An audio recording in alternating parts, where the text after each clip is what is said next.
Hello everyone, good morning. Angel Rai lifestyle and ব্লগে তোমাদের সবাইকে স্বাগত।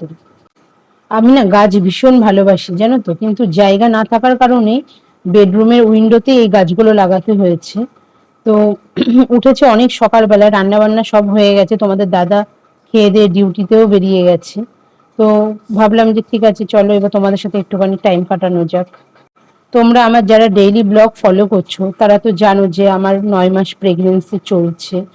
তো এখন না আমি মানে কিছু কাজ করতে গেলে, সব থেকে বড় কথা কোনো কথা বলতে গেলেও আমি হাঁপিয়ে যাচ্ছি।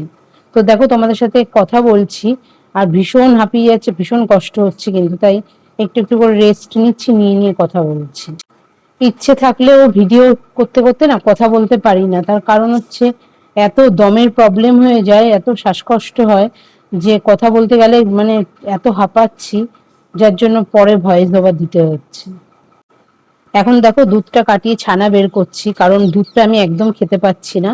দুধ খেতে গেলে পরেই আমার ভীষণ প্রবলেম হচ্ছে, অ্যাসিড হয়ে যাচ্ছে, বমি হয়ে যাচ্ছে। আমার প্রেগনেন্সির প্রথম থেকে 8 মাস পর্যন্ত আমার সেরকম কোনো প্রবলেম হয়নি জানো তো।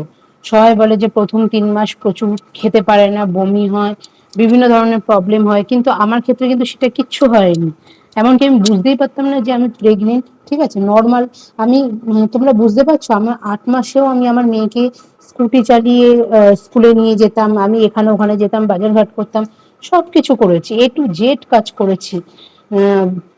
যে আমি যেহেতু 3 তলাতে থাকি, তো সিঁড়ি দিয়ে ওঠানামা প্রত্যেক দিন 10-12 বার সেটাও ওঠানামাও করেছি, কোনো প্রবলেম হয়নি। কিন্তু এখন এই 9 মাসে এসে আমার এত প্রবলেম হচ্ছে, এত প্রবলেম হচ্ছে যে আমি কিছু খেতে পাচ্ছি না, বিশেষ করে বিকেলের পর থেকে তো শরীর ভীষণ খারাপ হয়ে যাচ্ছে।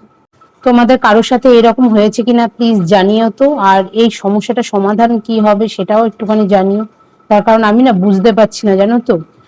মানে প্রতিদিন সন্ধে যেই হচ্ছে না, গলা বুক জ্বালা করছে, বমি হচ্ছে, তারপরে আর শরীর একদম ছেড়ে দিচ্ছে, এত ক্লান্ত হয়ে যাচ্ছি মানে বলার মতো না। তো যাই হোক, দুধ তো খেতে পাচ্ছি না, যার জন্য দুধটা কাটিয়ে এই যে ছানাটা বের করছি, এই ছানাটা এখন খাবো।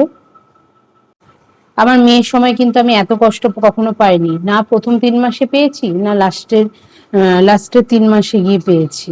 তো যেহেতু শুতে টুতে অসুবিধা হতো, বিভিন্ন ধরনের প্রবলেম হতো, আমি আমি কিন্তু চাইলে পর আমার মেয়ে কিন্তু নর্মালে হতো, কিন্তু সেই চান্সটা আমিও দিইনি বলতে পারো। আর হচ্ছে হসপিটাল থেকেও আমি প্রেশার দিচ্ছিলাম ডাক্তারকে যে আমাকে যাতে সিজারটাই করিয়ে দেওয়া হয়, কারণ আমি হাঁটাচলা করতে পারতাম না, শরীরটা প্রচন্ড ভারী হয়ে গেছিল। তো তার জন্য কিন্তু সিজারটা হয়েছে। বেশ কিছুদিন ধরে না আমি একদম শুতে পাচ্ছি না, মনে হচ্ছে যেন সারাটা রাত বসে বসেই কাটিয়ে দিই।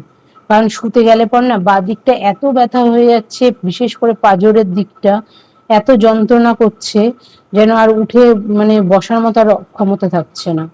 তো এভাবে রাতটা কাটছে, কখনো জেগে বসে থেকে কাটাচ্ছি, কখনো মানে হাঁটা চলা করছি রাতের বেলায়, কিছুতেই ঘুমও আসে না।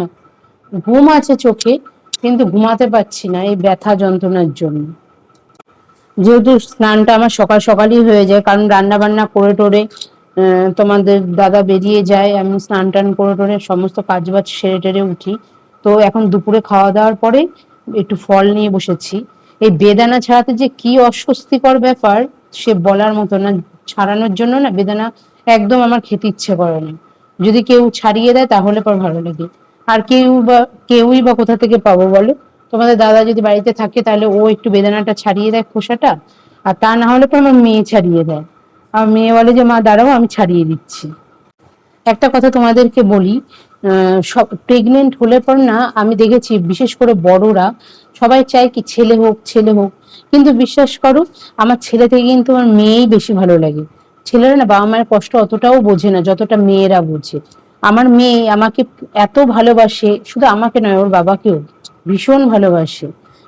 আর একটা বাচ্চাকে যেমন তার মা যেভাবে প্যাম্পার করে, তেমন আমার মেয়েও কিন্তু আমাকে ঠিক সেইভাবেই প্যাম্পার করে। আমি একটু অসুস্থ হলে, একটু কিছু হলে পর মানে এত কেয়ার করে না, সে বলে বোঝানোর মতো নেই। তোমরা হয়তো আমাকে দেখে বুঝতেই পারছো যে আমি কতটা অসুস্থ, তো আমার চোখ টোক দেখেই বুঝতে পারছো। সত্যি আমি ভীষণ অসুস্থ হয়ে পড়েছি। তো যাই হোক, ভিডিওটা এই পর্যন্তই থাকলো, ভালো লাগলে লাইক কমেন্ট শেয়ার এবং সাবস্ক্রাইব করে দিও। আবার দেখা হবে পরবর্তী ভিডিওর সাথে, ততক্ষণ ভালো থাকবে, সুস্থ